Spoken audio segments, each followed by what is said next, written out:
intern is not supposed to be a professional. If an architectural office is treating an intern as a professional, they are not being fair. If an intern is going with the notion that he's going to be a professional, it's not fair. Internship should be light, not in the sense of learning, but in the sense of environment. If I'm scared to ask something, how will I learn?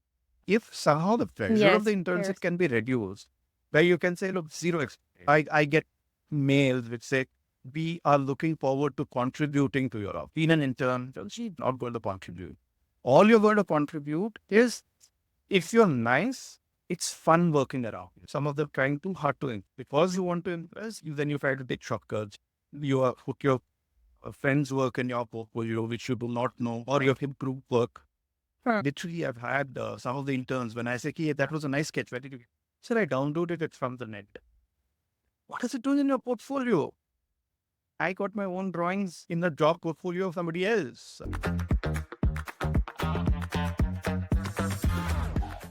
Hey everyone, welcome to another episode of Insyd Converse. Today we have Sai with us. He is the founder of Sandarbh Design and Build Studio based out of Bangalore. Today we'll be talking to him about architecture internships and what an offices take while hiring interns. So let's get started.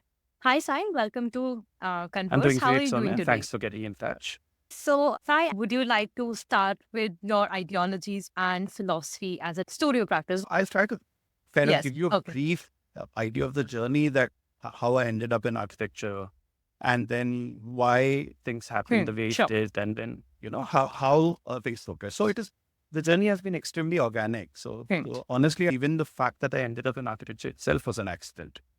That was in the army. I got interested in sculpting sometime in school, and so spent more time in class sculpting with chalk rather than listening to the classes. It became almost an obsession. So constantly, whenever I had the free time, I would keep sculpting something or the other with chalk. So I am a product of KD, so the uniform would be like a blue trouser and a white shirt. But by the time I came back in the evening, the trouser, the front half at least, would be white, because all the classes I would keep sculpting. So this is something that really worried my moms, because I kept saying that I want to become an artist. And those days in the 90s, I think everybody believed that artists are not making money and that other stuff. Exercise for everybody to suggest what I could do, where I could use my creativity and still make some money. That's how few people started recommending, why don't you become an architect? And so with that kind of an understanding, ended up in architecture. No other idea about architecture except that, because grew up in the army homes, your regular potters, and the sizes of the rooms would be like, 12 feet by 12 feet is considered a luxury for the people in the army.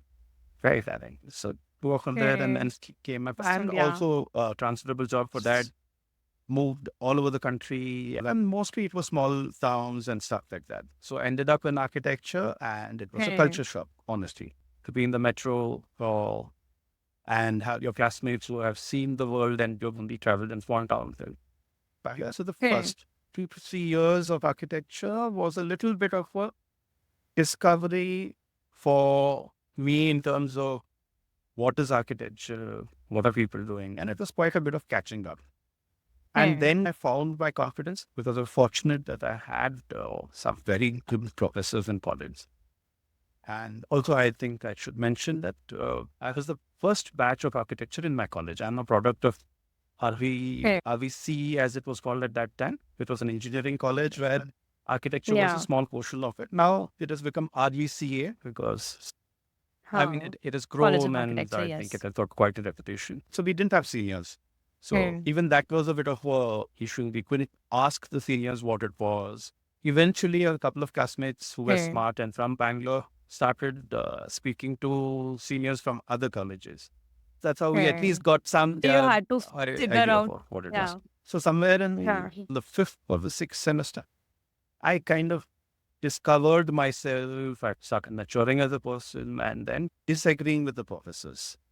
That was the phase of rebellion, where no conversation was about why this. It was always why not this. I must have been quite a pain in college, I think, if any of the professors were there. So I think spend more time kind of disagreeing with the professors. I think because of the whole environment. I came in from this whole military background where you kind of respected authority and everything that the senior is saying. And so I went in with that mindset into college, and the professor would say things which didn't resonate with me as a person. I mean, it didn't make sense. One of the things that I see in the architecture industry is a lot of opinion is given as a fact. Like in the recent batch of my interns who had come in, so they were designing a toilet, and the kid posed something like, "You can't have the commode facing the door." Unless, I mean, it's not a rule, right? I mean, you open the door, the commode can be there. You may not want to put it, but statements like that, you can't do it, kind of a thing. So in my end of my semester, I got thrown out of class because I didn't do something that the professor had suggested. But I didn't. I thought it was a suggestion, but looks like it was not, because I got thrown out of class. Where the professor came and said, "Look, Kanin, I don't know, what do you think of yourself? Do you think you're Frank Lloyd Wright? I don't care if you don't like what you're doing. I told you this, you should have done it." So it was not because I didn't have enough work. I had work over the weekend and stuff like that. So I got thrown out of the class, and I was like quite confused. I went and sat in another classroom. So there was this professor called Dave Fildecker. I honestly credited my entire architectural journey to him. He was walking past and he kind of said, "What are you doing in this class?" I said, "I got thrown out of the class." He looked at my work and he said, "Why?" I said, "See, I have western facing windows, and the professor had asked me to change this." He said, "Why?" I mean, you have so many techniques. You can have screening, you can use Manscaped. So that's when I realized that I can't depend on one person's opinion. Correct.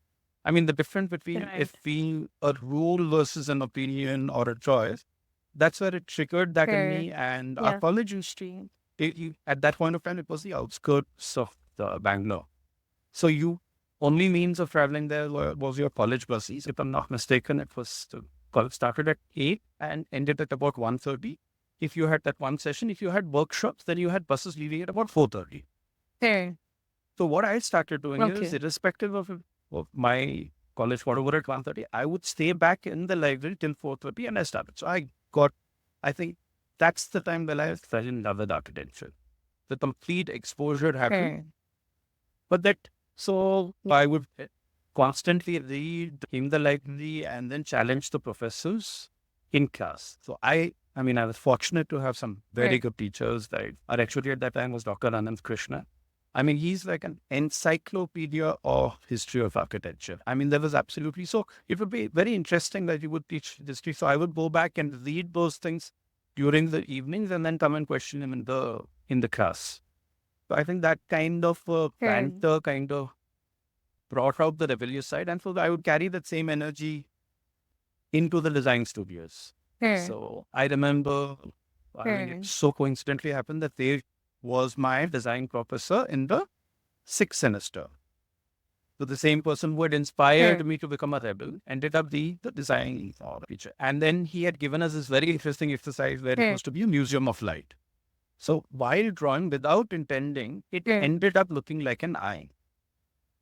And I was hero worshipping him. It was because there was a spiral staircase and the context was very beautiful. It was on the side of a river bank and stuff like that. So when you draw it out in a plan, it looked like an eye. And he had this requirement that the entire presentation has to happen in one A4 sheet. Everything that you want to do has to go on. So obviously I put it up, and so I was really looking forward to him critiquing my work because I had put him on a pedestal and said, "Okay, like, look, he knows what he's doing and stuff like that." So I put it up. He walked up, he came up to my sheet, he looked at it and he walked past it. And what happened? And I walked up to him and I said, "So you missed my sheet?" He said, "No, I didn't. I'm not going to indulge in a conversation on a sheet. I give you an assignment saying museum of light and you draw an eye. I mean, it's too symbolic. I don't even want to talk about it." Right. And I waited for the class to do it. I said, "Look, first, it is a spiral staircase. In plan, it looks like an eye. It's never going to be perceived as an eye. And even if I draw an eye, what is wrong with it?" And that entire semester, the 6th semester, what I did is I did the reverse of it. What I would do is In 3D, it would be symbolic. In plan, remember, we had a design of a mid-rise housing. And in the mid-rise housing, what I did is first I kind of sculpted a Roman figure sitting on the pong, and then I sliced it into the plans. All the crits would happen on the plan. On the end day, I would have the model, and the model would be a person sitting on the site. So I have to work at least 3 to 4 times harder than everybody else because I had to conceal the fact that it looked like a form. Right. But it was an interesting experience. But now, looking back, probably it was unnecessary. But that's what. I don't think it's unnecessary. I mean, if I talk about a student of 3rd or a 4th year, having that clarity that how my design is going to look on a plan and how is it, when it comes to life, how people are going to perceive it. I think having that clarity is something students struggle with a lot. Honestly, that's the reason for me it is very easy to identify with both kinds of students because I have been one of the follow the rule book for half of my architecture education, and somebody who was like a complete rebel, cocky, getting away with it. So I had built up this kind of a reputation that I would get the lowest possible marks in the internals and then do well in the Viva. So everybody would come and say, like, look, you talk your way through it. So that kind of, had its cost later in the career because then you develop an imposter syndrome. You think, you start believing that you're a scamster, right? Because the external jury would find the concept interesting and they would, because they don't have the background.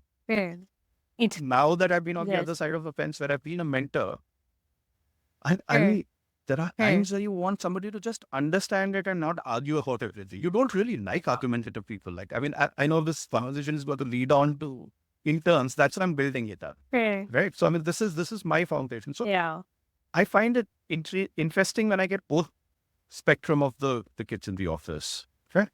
Because I don't think the answer is an ego. The binary of it, right? Where you're saying, like, look, listen to everything, follow all the rules, or the guys who are just breaking rules for the heck of it. Now, so somewhere you need to know when to follow the rules and when not. So, so that would be the starting point for me to say, this is where my advice to the interns would be.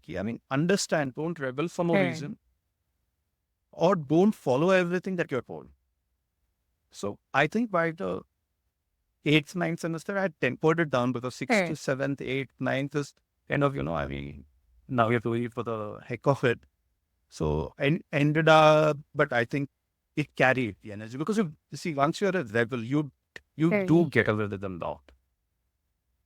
But to be very honest, so that kind of reduced my rigor, the amount of actual drawings that I would be doing because you're all the time arguing and getting away with arguments or not getting away with arguments. But anyway, then you kind of give yourself the rant saying that, I don't care about the colors, the marks are just for this. And in that whole rebellion phase, you kind of tend to take, like, there will be always some uncle or auntie who wants some project to be done. You kind of start taking up those projects because you think you're kind of, a little too cool for yourself. So that's what I did. So I started picking up these kind of projects when I was still in college. So that's what I did. But I think my internship, which used to be in the 9th semester at that point of time, that was a very good internship for me because I interned with this landscape architect called Mohan. He has a firm called InDesign. Yes. Integrated design. Oh, yes. Because I'm told that you're also from SPA, right? Yes, I am. I think he was a blessing for me. Because he knew. He's such a humble man. I'm so grateful to him. We recently had a reunion for all the batches. So I met him again. So it was such a nice feeling to meet him. So how he introduced me is like, God, this is Sai here. He just didn't listen to a word of what I taught him. Because he remembers me from that, but that's not really true. I think by that time I was like, I kind of myself got tired of this whole rebelling thing. So I was willing to listen to him. And he was very good at managing that cockiness because he is one of the people who is incredibly comfortable in his ideas, in his skin. So he is willing to have that dialogue. So that process is what made me question. But he's right that I kind of disagreed with all the things that he said. He would have these conversations in the office where we would talk about what is the role of an architect. I mean, should we do the construction? Because I think at that point, some of the firms had started getting into design and build. So I said we should not, because I don't want to be woken up in the night with the client calling and saying, look, my tap is leaky. That is not the kind of things that, I said, why not? I mean, if you're an architect and you're responsible for the design, shouldn't you make sure that the tap is locked? So this would be the kind of conversation. And I think that because he was so vehement about why an architect should not do construction is why I think I ended up some of my initial projects to pick up construction. I was like, I want to see. But that's not the only reason. Okay. I also ended up doing construction because I realized that I could visualize the design, but I could not really draw it. The reason I couldn't draw it is because I didn't know the technicality of it. So some of my first few projects, I was extremely difficult. I worked with Mohan for about 6 months of internship. Then I continued working with them as a junior architect for about 4-5 months. I think in total, the only time I've worked under somebody is with Mohan, that's for about 11 months. By that time, the projects that had started off with, like, with renovating a small bedroom and things, had converted into proper full-fledged homes. So the minute I left Mohan's office, I had my own projects. So we started getting into designing. So my dad's tenant wanted to build a house. So I went in and we started doing the design and stuff like that. And when the project came to the site, that's when I realized I have zero understanding of construction. I know what I want in terms of the result. I really don't know. Like if a mason said, what is the mortar mix? I would be like, let me come back to you tomorrow and then go back and look at the books. And it was not even the Google time, right? You had to get your textbooks out and read. So the first article that you get is not really telling you how it has to be done. Then you would go and say, you have to mix it in a ratio of 1:6. And the guy would look at you and say, and how much water? Like, and then you have to run back again. I'll come again. So I made a huge fool of myself.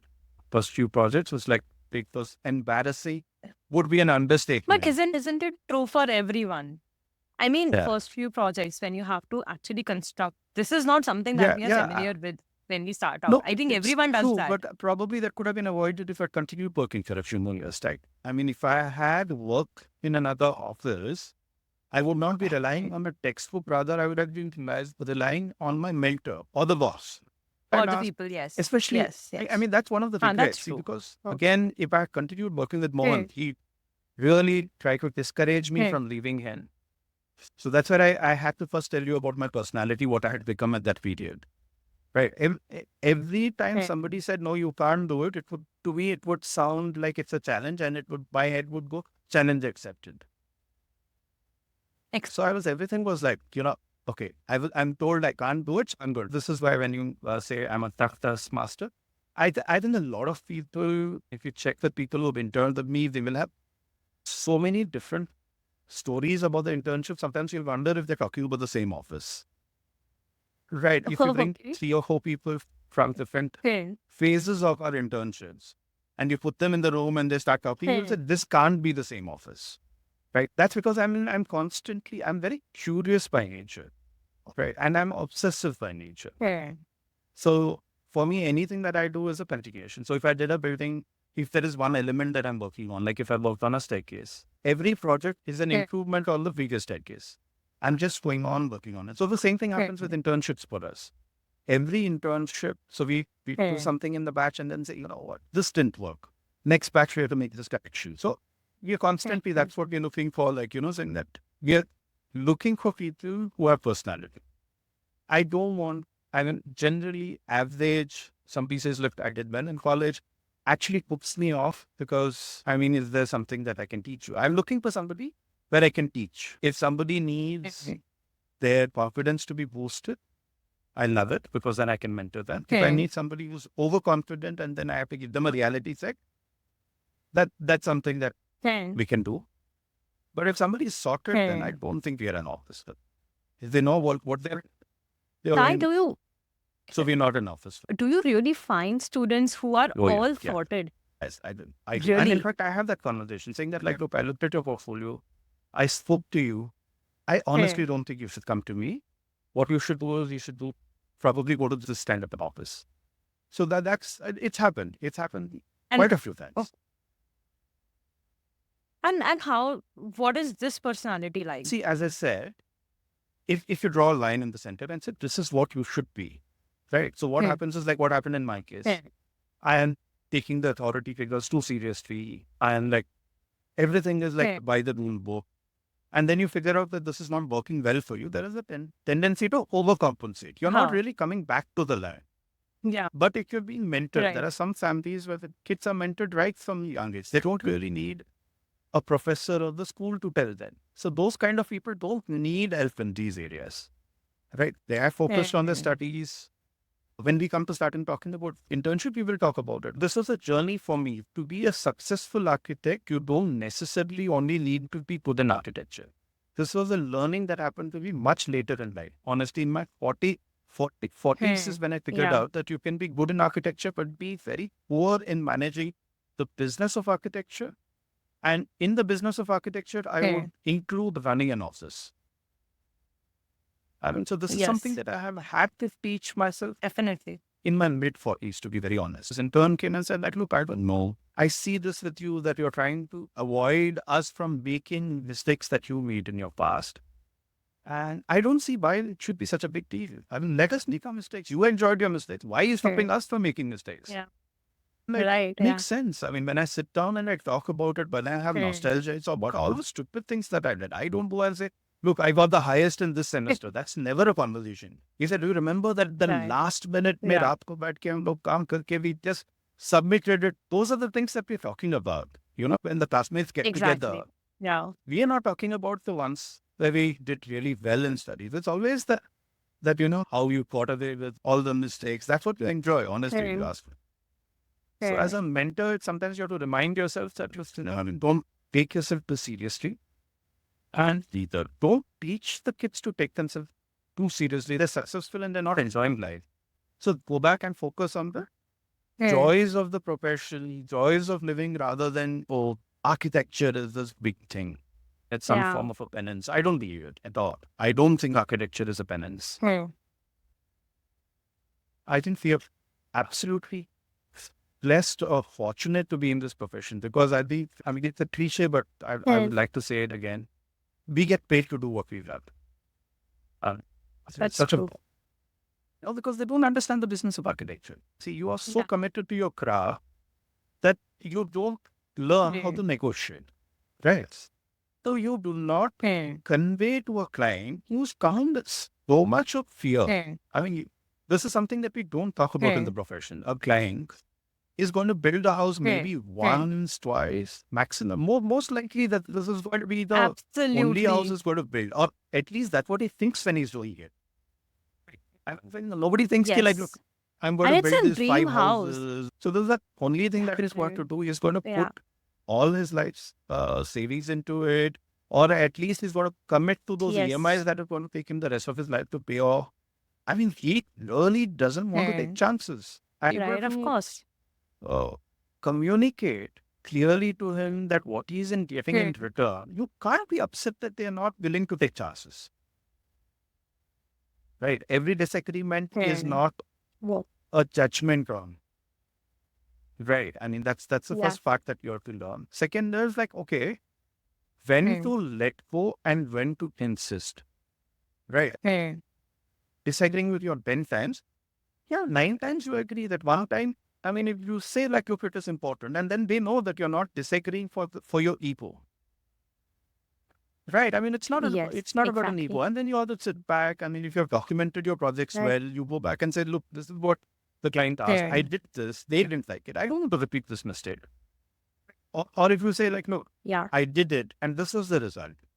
Can disagree, but then they agreed and look, they're happy with it. So if you build up this over a period of time, and this is what, I mean, honestly, I mean, our internships is about giving the kids this opportunity. I'm accused of throwing them in the deep end, but I would say that it's a true acquisition. I generally do that. But what most people don't realize is that I first evaluate them. Right. I'm not going to risk their mental health. That never happens. If you tell me I'm scared of doing this, it's almost a 99.9% certainty that I'll make you do it. That you are doing.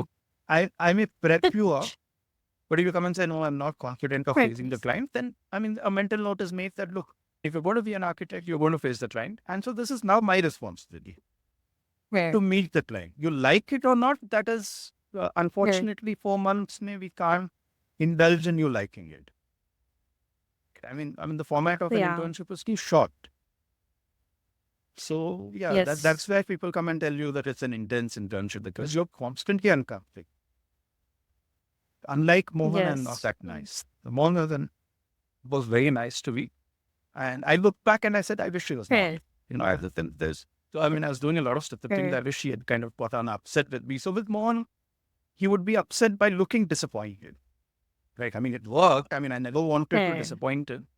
But I think once in a while, if he had nurtured me, it would have been good, honestly. So I think you need to have a long-term. See, again, this is what I'm saying. For me, a lot of things Mohan said, it made sense to me after 5 years, after 10 years, after 20 years. Right? So I feel that your internships are foundational to what you end up becoming. And again, speaking to my classmates, speaking to my wife's classmates, right? She is from the College of Engineering, Toronto. So there are a lot of architects who come out of that. So you do know, you're talking, and we have practiced long after our internships to know how that internship influenced us. Right. And then that happens with every generation, right? What I'm trying to tell you is this, let's say that you did your internship and the lessons that you take from it after 2 years are very different when you kind of introspect after 10. Then the same experience changes after 50. You follow what I'm trying to say? So by about 15, like 20 years, 25 years, it more or less kind of, you have figured out how that internship influenced. Like, let's say that somebody went and interned in Auroville. I mean, with a 90% certainty, I can tell you that he will be building with sun-stabilized block. I mean, let's say that I interned with Mohan. I mean, you will see plants in my project. I mean, landscape is not something that is going to happen as an additional. It is going to be integral to my design. Every corner I'm looking at it saying that, this is the view from here. It becomes a part of your language. You don't even realize how it has affected you. More than that, I think, again, something that I would like to give credit to more is the moral aspect of it, the courage. Saying that, look, things can go wrong when you insist on following your ethics, but eventually things will turn out well for you. I mean, you may have to disagree with your client a little bit, but if the results validate it by the end of the project, they'll learn. And so this has happened over the first few years. I had this very unique problem, which I see in a lot of interns, is like if I respected a client, that's the project I would screw off in.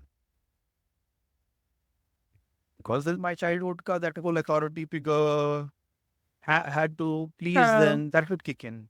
And then when that kicks in, you can't say a no. It took me years to figure out that when somebody said, look, Sai, you're not being professional, I'm really perplexed in that, look, I'm working 18 hours on a project. This is what can I become professional? I realize when somebody tells you you're not being professional, all they mean is that you very well don't know how to say a no. The day you figure out how to say a no, people love you. Why? And it's not because they like the no, because there's something behind it. This is when you say yes to everything, there are almost about 80 to 90% chances that you will not be able to do everything.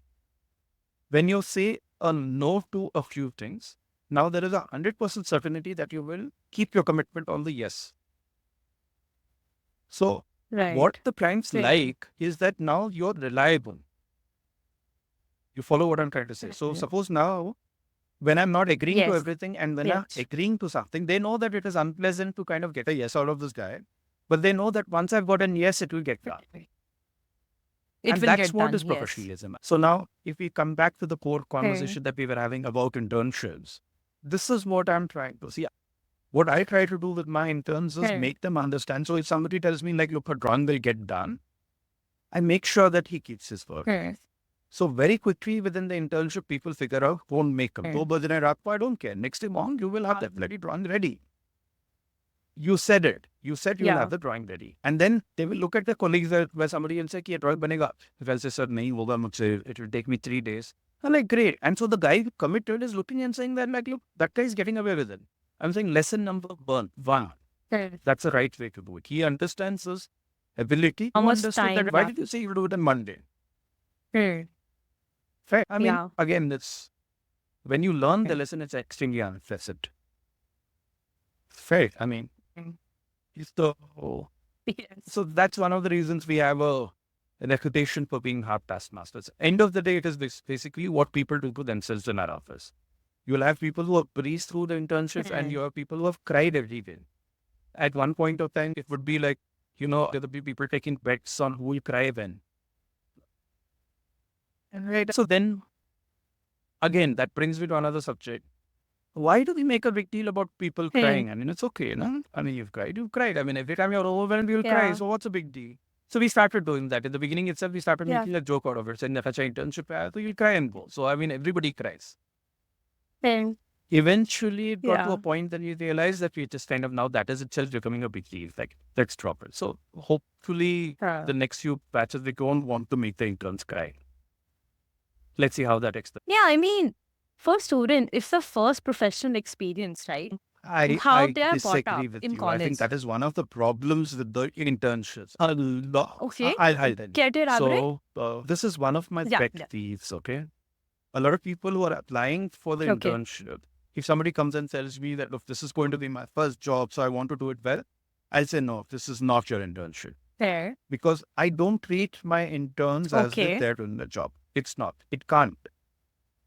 Because see, if it was a job, then you would not have the internship after you finish your degree. It's not a job. Internship is not after your degree. You're doing it before or in between your course. So it's not your job at all. But still, it's a professional. It's a professional setting. Right? It's an exposure to a professional setting where you are not the professional. Let's kind of make it extremely clear that intern is not supposed to be a professional. If an architectural office is treating an intern as a professional, they are not being fair. If an intern is going with the notion that he's going to be a professional, it's not fair. It's not fair to the office because, again, as I said, I graduated, tried to do the projects, I realized I don't know anything. Now, somebody who was not even graduated expecting that he will know something is ridiculous. Right, of course. So where the problem happens is in your 4-month internship, 2 months इस पे निकल जाते हैं कि where the student is trying to tell you how much they know, show you how good they are. Right. I mean, it's a waste of time. If you kind of didn't try to show us how good you were, that time can be used in making you better. You're following what I'm trying to say, right? I mean, the energy, like let's say that I have a project, like we've got a new residence to design. The brief has come from the client. I walk into the studio and I say, like, if this is the brief, why don't you all take a shot at it? So now people building it. Somebody will come back with it. I'll say, I can take it. Right. So now the conversation can go 2 ways. One is, okay, fine, you don't like it. The other conversation could be, I think you've not understood the design. Can I explain this better to you? And 28 years doing the residences, I can look at a single line drawing and tell you if it will not work. I don't need you to present it to me in Lumion for me to know that this idea will not work. You follow what I'm trying to say? But you'll go and this kid will sit down, make a plan out of it, make a 3D out of it and come and thinks that you're just being an ass for the heck of it, just to put them down. They've got tears in their eyes. They're questioning their entire ability to design just because you didn't like the design. You're following what I'm trying to say? So if somehow the pressure of the internship can be reduced, where you can say, like, look, zero experience. So this is what I think. Where I say, like, look, when they try to tell me how good they are, so I get mails which say, we are looking forward to contributing to your office. Being an intern, dealt with a lot of interns, you really are not going to contribute. All you're going to contribute is, if you're nice, it's fun working around you. That's the only contribution I'm expecting from the interns. Right. You're going to be a fan, you're going to question. Yeah, and there's another beautiful word that we architecture students and architects kind of, everything is subjective. this is your subjective opinion. I mean, like, look, dude, end of the day, the buck stops with me. At my project, if the client doesn't like what is being done, there's nothing subjective about it. Yes. If somebody's hard-earned money, they're come to you with an expectation. Gee, have a moral obligation to do something that is good. It can't be subjective. This is not a subjective conversation, right? I mean, the client can sit and have a subjective argument that we saying that is if purple is a good color for the bedroom or not. Come on. That's subjective. I mean, I can say I don't like a purple bedroom, but maybe they grew up with. Yeah. If they like it. I mean, a lot of clients have proved me wrong. I remember when I was very young, I ended up doing this project for this genius of a guy. His name is Shambit Sensiv, sir. So he was setting up, he's the one who designed the sunflower logo for Wipro and all that. A lot of Indian brands he worked on. So I was just fortunate that I got this opportunity to work with him. So he had taken up this invite. He had taken up this huge transformer factory and he wanted to convert it into an office. So he went, and so there are 3 buildings there. And he said, I'm going to paint this purple. This is going to be yellow and this is going to be red. I can understand your first reaction. At that time, I used to call my clients, sir. So I'm like, sir, are you sure about it? And he's like, yeah, I do this for a living, so I know what I'm doing. And he was based in Paris and he wanted to, so he was looking at setting up a satellite office in India. So what we did is, fortunately for me, we started off with a small portion. The yellow building was supposed to be the cafeteria. He is like, I'm going to paint this yellow and the inside of the walls are going to be red.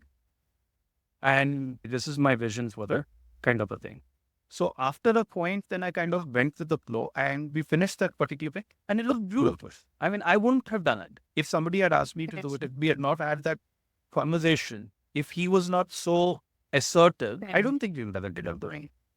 But we did it and I realized that, I mean, sometimes you need to kind of finish something before you can make. So I mean, but at the same time, in this whole subjective world and the subjective profession that we are, there are some objective realities. I mean, you can't take a plug point and leave it in the rain and say, like, look, I mean, this will not short circuit. It's objective. Yeah. Right? You can't have a fan below, like, the blades coming below 5 feet. You will hurt somebody. Yeah. I mean, this is not subjective. Right. I mean, it is objective. So we are a part of a very interesting profession that way to look at it. A lot of subjectivity and 100x objective principles. Only when you understand all the binaries can you actually then talk about all the gray areas. The black and white, if you don't have the black and white, you can't really have a gray. Right. So, I mean, honestly, if you ask me to summarize what the experience of internship should be, is this, where you are finding out that where do you fit in this gradient of black and white? Right. How gray are you?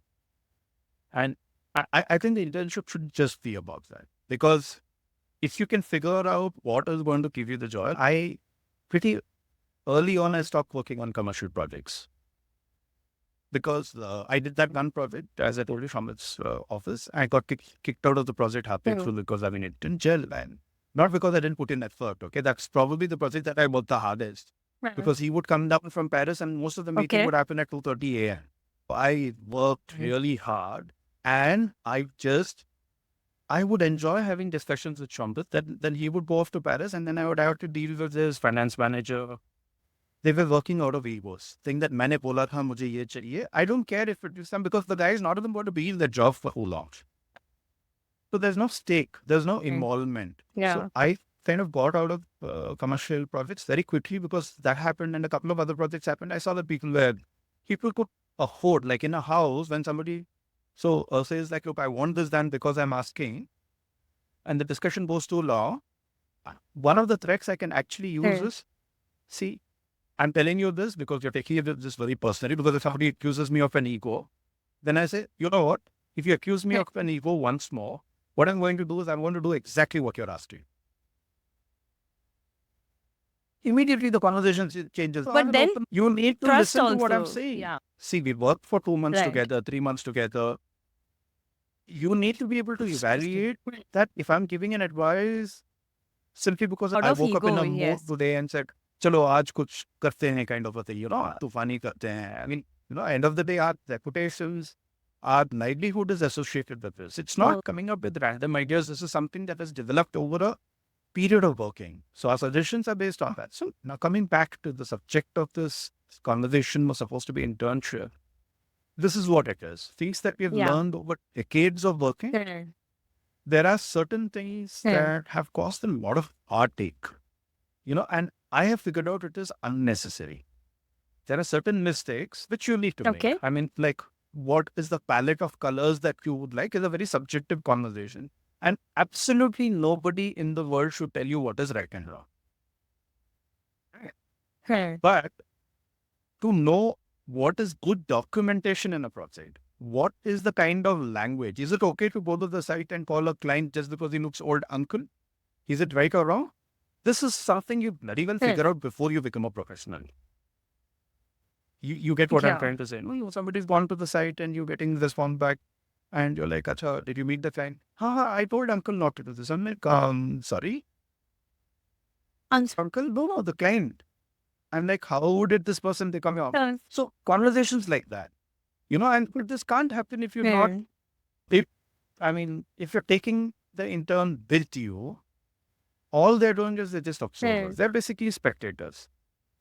Only time when you say, look, this is the drawing. I want you to go and explain this to the client. This is the deep end that we spoke about at the beginning of the thing. So, see, what happens is a lot of my clients have now figured out that this is what it is. So they're not offended by the interns handling those particular roles because they know we have a system. I think I should mention this, that what happens is one of the mandatory processes that happens in the internship. Every intern or every architect who works with me has to journal at the end of the day. It's not a law. Logbook. We tried the logbook and it didn't work. It's not. So cool. I'll tell you. What's the difference? So what happens in a logbook is you say, I went to the site, met the carpenter, gave him the drawing. In a journal, it is more to do with how you feel. So you say, I went to the site, I was anxious, I was not sure if I will be able to solve. Then I met the carpenter. The carpenter said this, but I think I was able to explain to him and come back. Met the client. So it was really sweet. They gave me a cup of coffee. So that logbook tends to miss the emotions. Right. Now, you catch emotions when it's a journal. Right. And the logbook becomes a policing tool. It's not a facilitation tool. For me, a journal is a facilitation. Because see, again, this is what, why did we were supposed to discuss internship, but I spoke to you about my childhood. Why? Because the way I now manage my internships is dependent on what I grew up, where I grew up, what is the kind of influence that I had. So the same thing that happens if a child is coming from a strict family, the way they're interacting with me is very different from where a child has been indulged in. I mean, you have kids who are coming and saying, oh, I think we work too hard kind of a thing. And then you have kids who you have to say, look, dude, if you continue like this, you're about to burn yourself out. I mean, please, I'm sure you've seen the profession. There are kids who kind of, are more interested in what is the cost of living rather than what do they need to give for the cost of living to earn. So the salary is based on how much they're spending on.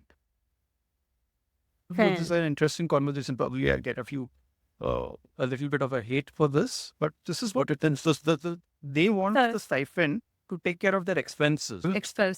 So in my case, it would have been a 0% probability of finding somebody who wants to be paid what they need to spend. That would have been almost a 0 possibility. I think by your batch, I would say almost about 30 to 40% people had started thinking, like, mera expense itna hai, to kam se kam itna I should get. But now you will be lucky if you get about 10 or 20% who are not having that conversation. Yes, I think everything starts from like, look, this is the amount of money I need to survive. Is this office going to be able to pay me off? I mean, there is absolutely no conversation about like, look, this is the value that I bring in. And this is where I get, this is what I get into. That is not. I do have a lot of questions, so pinpointed questions that I wanted to ask you. Okay. So the first thing is, I know we have talked a lot about internships already and what to expect, what not to. But if you can give some like 3 points which interns should expect from an internship and 3 points which they should definitely not expect. Definitely not expect. One, I was said they should not treat it as a job. Okay. Point number one. It is not a job. What you should not expect, second thing, is that somehow this internship will give you clarity magically by the end of it. The 4 months is not adequate.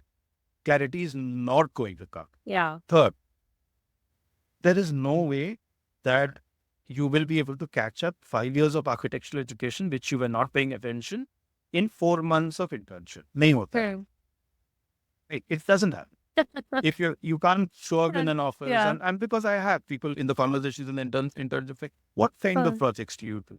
And be like, then I'll say, why do you ask me this question? So then they will say, like, I would like to work on one residence, one office, one hotel in a 4-month period, so that I know what I will actually like. And you'd be lucky if you would be able to finish one project properly in the 4 months, because the lifespan of the project 6 months to maybe 3 years, 4 years. I mean, if you're doing a retail project, so that's another thing that is not going to happen. You're not going to understand how an office works. In fact, that's a fear, because we are an open office, right? So let's say that there is a disagreement during the period where the intern is in the office with the client, right? Maybe I was really friendly with that client, but that 2-3 months where an intense period, the project isn't finished, he's upset with you because things are not going the way he's expecting, and there are arguments in the office, that kid walks away thinking, yeah, her client say I have to fight. So I'm so aggressive. I mean, no, dude, I'm not aggressive. I mean, given the choice, I don't want to fight. Right?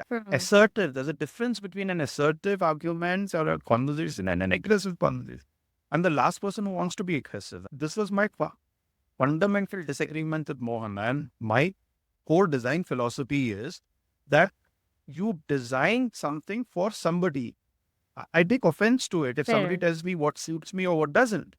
But in the profession, in architecture, it seems somehow it is okay to tell people that they have poor taste. They don't understand what they want. I am in complete disagreement with that mindset. I think it is our responsibility as architects to understand what a client wants and then go into the details and say, like, look, if you do this, this is the concept. If somebody tells me, like I recently had a conversation with one youngster where you say, see, there is this client that's asking me to design a barbecue, but he says he wants only 75 centimeters behind the counter. All are standards saying that you need minimum 1 meter. So he said, I also asked him, did you try to explain it to the client? He said, yes, I did. And I told him, like, you cannot. I said, and how old is the client? He said, he's in his 50s. So I'm like, do you think on Uford's or your space fancy standards understands this man better than he understands himself? You don't think he understands what the 75 centimeters is? If he says, look, I will stand, I will I'll take everything that I have to take and keep it on the counter, he probably knows what he's saying. Why are you arguing with him? Right. I mean, this is a very small aspect, but this conversation goes to, I have seen it go to ridiculous levels. The first project that I got was because one of the famous architects wanted the client to not indulge herself. He wanted the bedroom size to be 10 feet by 10 feet. This is the Laurie Bacon range. Right. Saying that, to live in a room, तुमको इससे ज़्यादा क्या करोगे? I said thank him because that was the beginning of a good project for me. Okay, so this is what architect told the client, is it? So then she came to me and said, look, this guy is a really good family friend, but this is something that I'm not able to get across to him, saying that, I want a large, I have been in the NGO sector. I have lived in small spaces. It's taken me a lot of effort to kind of now indulge myself. I would like a big room opening into a garden. Can you do this for me?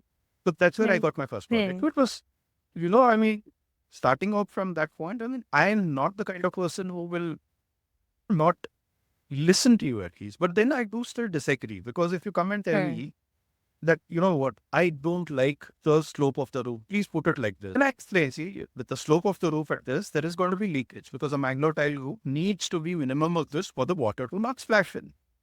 I mean, end of the day, you are the boss, but the universal principles work, irrespective of you pay the money or not. Yes. Tomorrow gravity is going to be there, Yeah. driving rains are going to be there. So then it gets into that conversation. I'm able to tell you this. I can't tell the client so rudely. So you have to be more polite and say, oh, this is 20 degree. Water will come in and it'll bounce off the tile and then you will have a sprinkle of water. The only problem is if you have, if you have soft furnishings, they will get wet. Okay. Then we would like it to be waterproof. What if we have things that get spoiled? I said, that's the reason you're asking for a particular slope. So this is what it is. So in the internships, again, I'm sorry, you had questions. I think I'm going on talking about other things. Yes. No, it's okay. I'll pull these you back. 3 It's points, okay. as I said, you as an intern, you're going there not to become a professional. You're going to look at the professional in their journey. Because again, as I said, just because you graduated from architecture, you're not a professional. It took me years to understand what is professionalism. So if a practice has been there for 5 to 10 years, I would be incredibly surprised if the principals have figured out what professionalism is. Right? I mean, I'm still learning. What is professionalism? How to keep commitments? I'm still learning. I mean, there are a lot of clients complaining about delays. Right? So this is a journey that is going to take on forever. It's a lifelong process. So you're not going to become a professional in your internship. You're not going to understand all forms of architecture. You'll be lucky if you're even able to see 1% of architecture in your internship to that at what it is. And you will not get clarity about your life in your internship. If anything, you will go back even. If it is a good internship, you will be very, very conscious. And I think that is, if you're fortunate, that is what will happen to you. And if we, at the end of the internship, if there is a lot more questions, that's a good sign. I think that's a successful internship. So that's the 3 things that you should expect. If in an internship, if you're not being treated as a human being, if you're not getting your dignity, if people are not concerned about it, that is not an internship you should do. Right? I mean, a non-negotiable. Definitely goes without saying. You know why I'm saying it. I mean, because we kind of said 10 times 10 to 5 toxic environments. I don't think that's nice. You must make sure that when you're going in for the interviews, it should not only be about what you're offering to the office. I think you should ask the office what it is offering. It's an absolute must. Only if it is in alignment with your core should you go into the office. Right? Again, just because there is an office practicing architecture, is that an office that is to be interning? I don't think so. Has the office reached a level where there is spare time for mentoring? Right? I mean, this is something that I did. I mean, I didn't have the time. I had no time to mentor. So then the kids would come, they would go, manage the site, come back or do the drawings and go back. That's definitely not a good internship. Unless I'm willing to make the space to mentor, if you're too busy practicing, then probably you won't have the time to mentor. At some point in an officer's life, things get automated. There are others who can manage the practice of architecture, and then the principals are free to mentor. I think the kind of a place that interns should be looking for. It could be in any genre. It could be landscape architecture. It could be commercial architecture. But there should be somebody. Otherwise, the risk is you go into this large office and you're not being mentored by the principal, but the person who has just graduated a couple of years earlier. There is a lot of difference. Your exposure is very poor. I mean, this is something that I'm seeing a lot. Where if you finish their graduation, they finish their internship and they say, I'm done with architecture. I mean, this is too difficult. I mean, why is it so difficult? I mean, this is, even a layperson can build. Right? I mean, building is one of the things that naturally comes to you. Right? I mean, not just, it's like painting. I mean, the act of doing it is the reward in itself. You're following what I'm trying to do. It's like singing, dancing. To me, architecture is an extension of that. We went through this whole thing in the office, like where we would work on Saturdays and Sundays. Then at some point of time, it started affecting the family. And then I was extremely rigid about not taking meetings on Saturdays and Sundays. But nowadays, if you call and ask me, one of my best weekends is when I'm sketching on a project. Because that is my hobby. Honestly, on a regular work day, it is difficult to kind of put my mind to it. So on a Sunday, I sit and sketch. So I'm working on a Sunday, but I don't call it work because that is my relaxation. Yeah, I enjoy working. If you're fortunate enough to do what you like, if you're fortunate enough that somebody is willing to pay you for it, I mean, what more can you ask for? Why are we complaining? And I don't see, like you said, some officers work very hard, but they don't get paid. I think not getting paid is a part of poor education because you're not taught how to value the service. My opinion is that only if you understand every nit and bit on architecture, only then you can fall in love with architecture. And only then you can reach a stage where you are right now, where you actually enjoy sketching on a project on a Sunday. Yeah. Right? Because this is something that even I have figured out on my journey. It is. So this is what I'm trying. Like, let's say that if Michelangelo did not intern with other sculptors, would he learn all the skills to become a... No. If a Michelangelo said, look, you know what? I like working alone. I don't want assistance. Would others learn from him? Right? Would Frank Lloyd Wright be Frank Lloyd Wright if he didn't work with Louis Silva? If he didn't do what he did for those other students, would others be... That no, I mean, architecture is a continuity, exactly like poetry, like other arts. Unless you're inspired or revolted by what your earlier generation has done, there is not going to be progress. And that's what is the true essence of internship. But how much ever you intern, how much ever you work at an office, right? The kind of exposure that you get once you do the project yourself, when you get to build it, like you said, right? Even I made my mistakes when I was first handling a project independently. But the kind of experience, what you get there, I think for me at least, it was the first time when I actually fell in love with architecture. And this is what I went through. But now what we have done is you come up across this founder.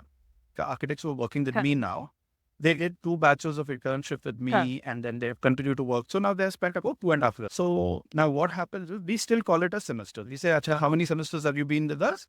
So it's like 5 semesters, 6 semesters. Because what I do is I'm gradually like in the first semester, if you had asked me, they would have said they were thrown in the deep end.